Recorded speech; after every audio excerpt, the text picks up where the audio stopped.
Joan of Arc by Ella Bunau. Introduction to Joan.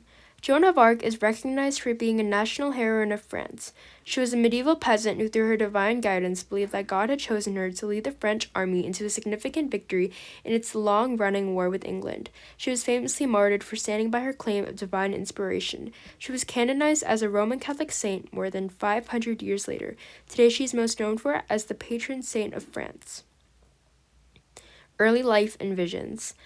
Joan was born around 1412 and was the daughter of a tenant farmer from the village of Domremy in northeastern France. Though she was not taught to read or write, her pious mother, Isabelle Remy, infused in her a deep love for the Catholic Church and its teachings. When Joan was at the age of 13, she began to have mystical visions, encouraging her to lead a pious life. However, they became more vivid, joined with the presence of Saint Michael and Saint Margaret and Saint Catherine, telling her the mission that God has laid out for her. The mission was that she was claimed as the savior of France, meaning that she was the chosen one to lead the French into victory and help Charles Dauphin in getting crowned. Joan before and during battle. In May 1428, Joan made her way to Vauxhallers, a nearby stronghold of those loyal to Charles. Initially rejected by the local magistrate, she was capable to attract a small group of followers who believed her claims were true to prophecy and being destined to save France. Soon after, Charles granted her request to set off to fend off the siege of Orleans in March of 1429, dressed in white armor and riding a white horse.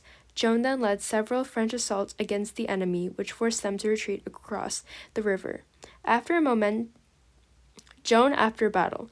After a momentous victory, Joan immediately embraced her role as heroine by personally greeting the citizens of Orleans and going among them to deliver resources and inspire them to one day take charge and fight for who you believe in. Repeatedly, Joan called for direct action against key points amongst the English and was ignored, although pushed to encourage the people and enlist their spirits, since she was able to complete her mission from God as a woman.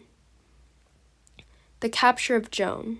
In the spring of 1430, the king ordered Joan to confront a Burgundian assault on Compiègne.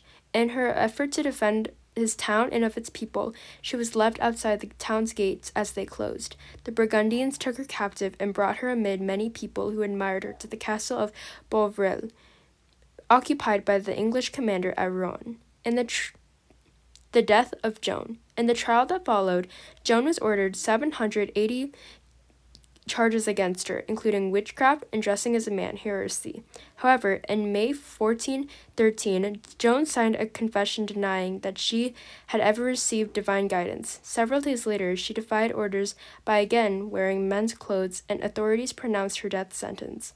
On the morning of May 30th, 1413, at the age of 19, Joan was taken to the old marketplace of Rouen and burned at the stake. Here are my sources. Thank you.